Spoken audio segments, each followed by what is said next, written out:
I know as soon as I press record that the Dune trailer is probably going to drop. I'm going to get a bunch of text messages. But you know what? That's going to make this video outdated, but I think it's kind of part of the charm of it. Let's talk about this week.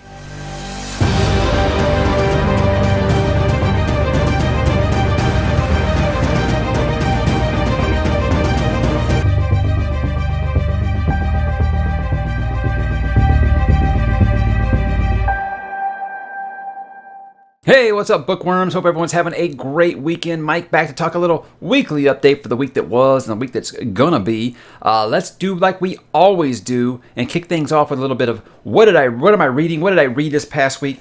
I finished The Bands of Mourning this morning.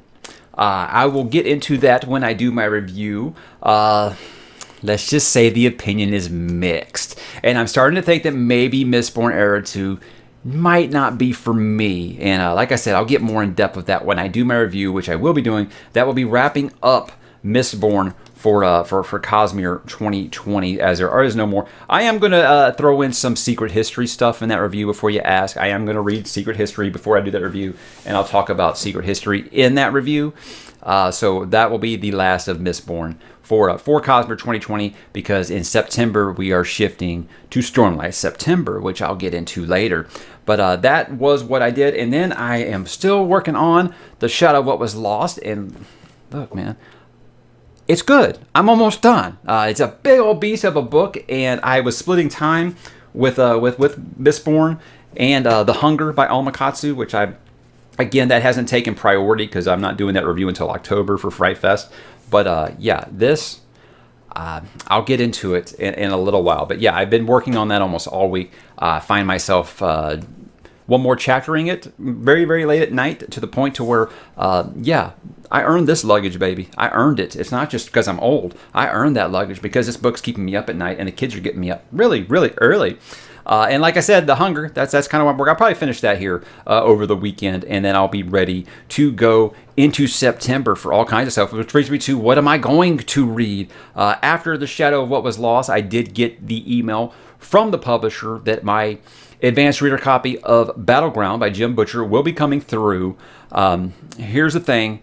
After I finished up Mistborn, I was like, okay, maybe I'll go ahead and get a start on Night's Shadow, which is the second book in our Greatcoats read-along, which is not too late for the read-along if you want, by the way.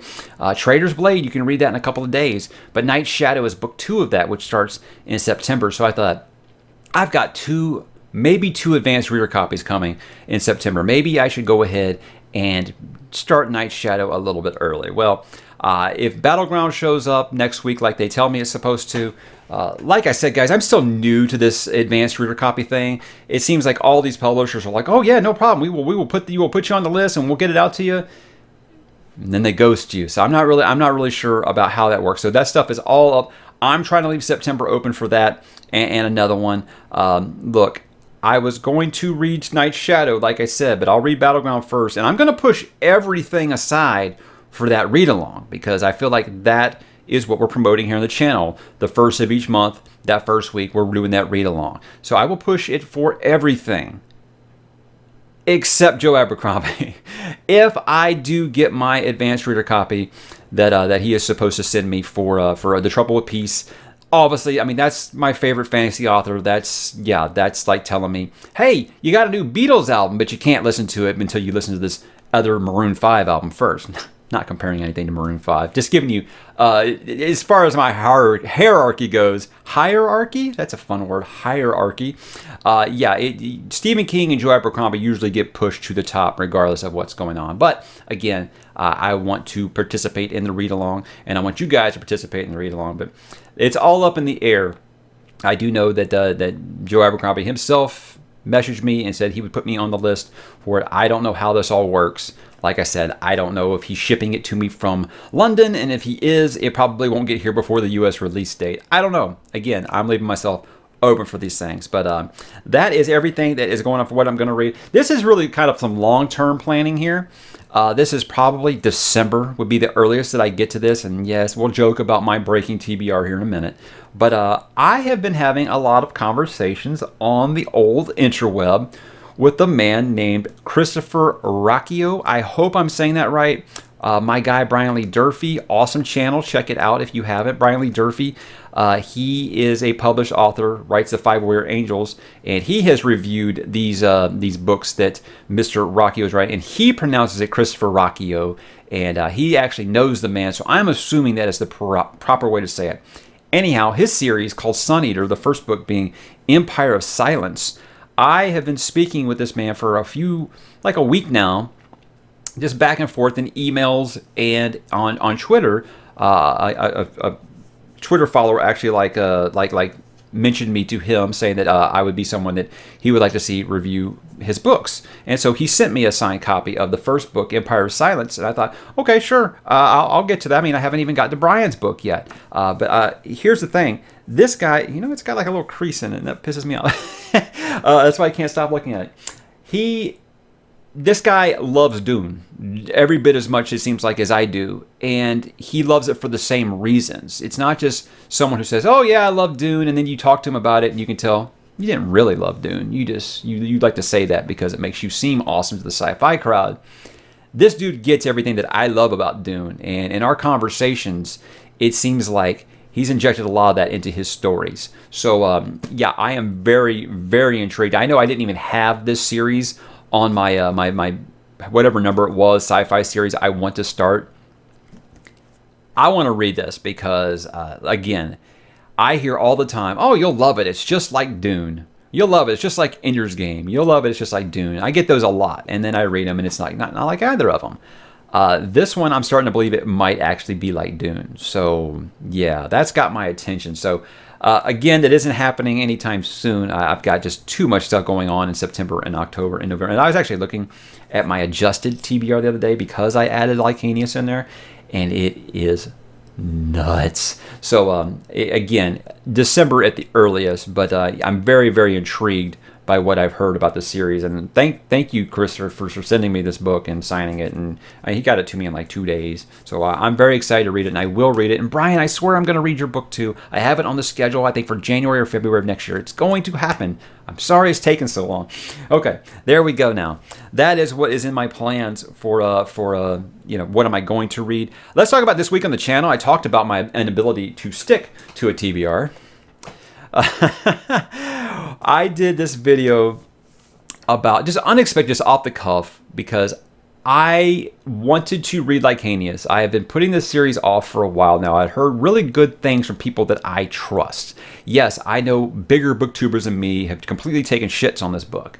And so really that just piqued my interest even more. I'm like, okay, well, now I just really want to know.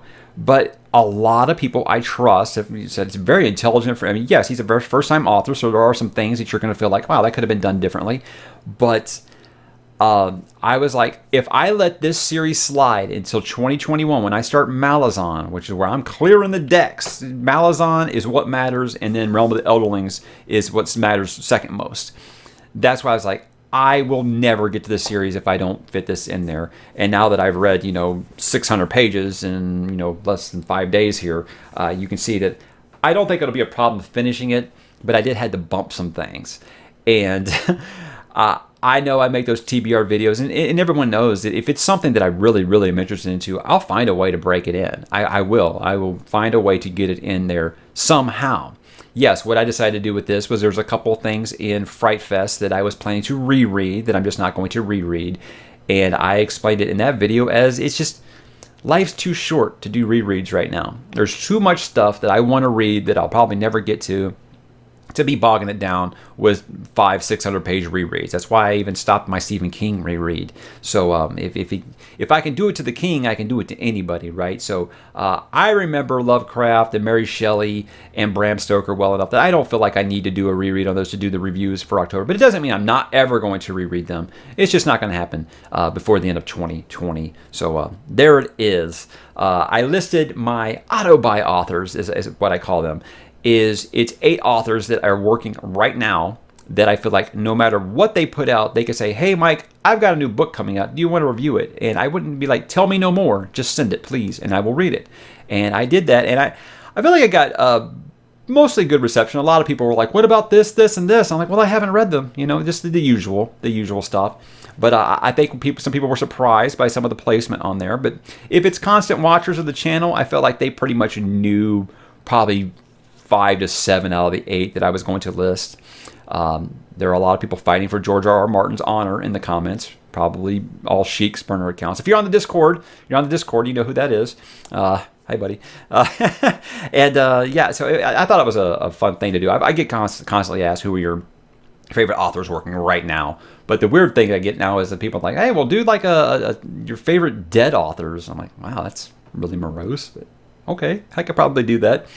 I did my first off the book segment, which is where I talk about something not books, and I talked about my favorite sci-fi television. I can tell the interest in that was a little lukewarm, and that's fine. I expect that's something that I want to do just because it's things that I want to talk about. I did run a podcast that talked about all forms of movies and media and games and music, and not just books for the longest time. So I have to get those things out once in a while. Again, like I said, it's going to be like once every 3 or 4 months kind of thing. So don't worry. This is not becoming a multimedia channel. It's still going to be just books. But every once in a while, I do like to talk about some things I like to do, like gaming and like watching TV, just like everybody else. And that's why I do these weekly updates, because I get to talk about some things that aren't books. So I had a good time with it. There's a couple of shows that I didn't have on there that I haven't watched that I've been making notes of. Apparently, I really need to watch Red Dwarf and Prisoner. The Prisoner is one I really need to watch, like now, apparently. So there we go. And I did my review for, hang on, I got it down here. I did my review for A Time of Dread. You guys don't know by now, I have officially declared myself a John Gwynne fanboy, and it's not just because he came on this channel. He came on this channel because I'm a fanboy. I do not look to interview authors. I know there are a lot of channels that will interview anybody that they read. I don't want to do that. I am not the interview type. I know people said that you did a really good job with John Gwynne. Yes, you guys provided most of those questions. Like I said, with me, it would just be Starstruck, where I'm just saying, hey, remember when you wrote that awesome series? That would be all my interviewing would be. So I don't seek out to interview a lot of these authors. So I did have that criticism. Oh, well, yeah, he came on your channel, so of course you're going to say his books are great. I only seeked him out for this channel because I think his books are great. I would not have done it the other way around. Like I constantly said, I will never bullshit you guys on this channel, and I stick by that. So there we are. I did my John Gwynne review for A Time of Dread. It was highly, highly positive, in case you missed that. Non-spoiler. You haven't even had to read Faithful in the Fallen to watch it.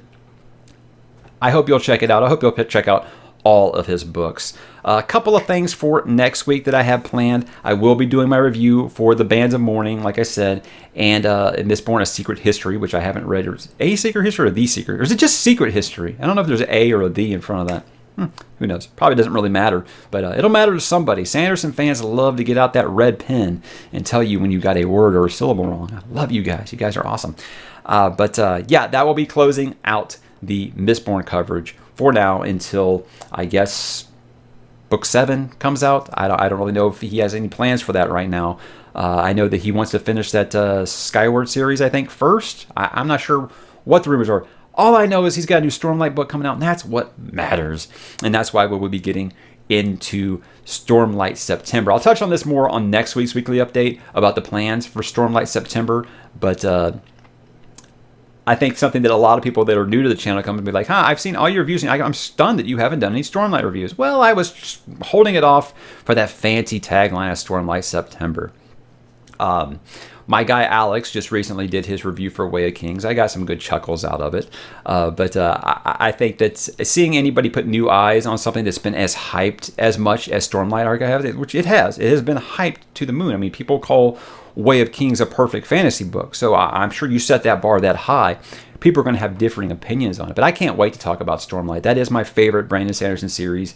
It is probably, I don't know, I'd have to actually sit down and think about it, but right there with the Banished Lands and the First Law world for me is like my favorite fantasy universe that's going right now. So obviously I want to talk about it. We got a new cover, and like I said, if you how powerful is Brandon Sanderson? He puts out a cover and the internet like stops because Brandon Sanderson put out a cover for his next book, which has Shallan on it.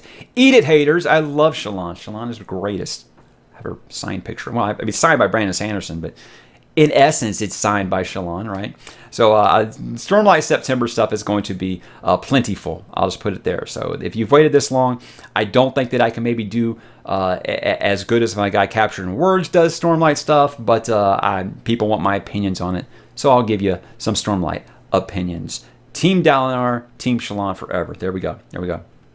I will also hopefully be doing my Dune trailer reaction and analysis. Here's the thing is, and this kind of segues into movie news, I guess, is that just like last week, we still don't have the Dune trailer. However, there is an account, Trailer Track, if you don't follow them on Twitter. They are reliable. They know when a trailer's coming. This trailer, they say this time, for real, it is coming before the end of August, is all that we know. So when it happens, I plan to do I was going to do an analysis video regardless, after I have time to break it down and Zapruder film it and go frame by frame by frame by frame and break everything down, because I want to talk about this is my stuff, guys. This is it for me. This is class for me, okay? So I'm going to do that. But apparently people want me to do a reaction video too. So I plan on doing a reaction video, then probably taking a day to really fully get into an analysis video so I give it its proper justice instead of doing it on the fly live. So I want to make sure that I take my time with that, because this is Dune, and for the first 30 minutes, my hands are going to be shaking, and I'm going to be just overly excited or overly disappointed. I doubt that I'll be disappointed, because it is Denny V, and that guy makes movie magic, so I'm not worried about it. But I mean, just talking about it, I'm like excited. I'm just excited. I can't wait to see this. Everything that insiders have said about this trailer makes me think it's going to be the Phantom Menace or the Fellowship of the Ring type of break the internet kind of trailer. If you believe everything that you've heard, is that it's going to make people just wowed like we haven't been since the Lord of the Rings first came out in the cinema. So if that is true, obviously I can't think of a better series for this to happen to, because did you guys know I like Dune? Did you guys have any idea? A couple of TV things here before I go. Jensen Ackles of Supernatural fame. Everyone's been wondering, what's he going to do when Supernatural ends? What are the two Winchester rogues going to do when Supernatural ends? Well, it has been confirmed that, because this is the last season of Supernatural, is that his next role will be a character on The Boys for season 3 on Amazon. Season 2 drops here in a couple of weeks, or a week, I think it's early September. And I really enjoyed the first season. And my wife, let me just put it this way. If my wife had a list, it would be a list of 1, and it would have Jensen Ackles on it. So she's obviously very, very excited. And I'm excited for her. And I love some Dean Winchester. Why not? I am excited to see him added to that already stellar cast. And I can't wait for season 2. If you haven't watched The Boys, guys, get on it. It's worth getting prime for that alone. It really is. It's that good. It's right there with Umbrella Academy for me as like my favorite superhero television, because it's superhero kind of used lightly there. Comic book adaptation series. How about that? Check out The Boys. And then I'll end by saying that we finished season 1 of Outlander.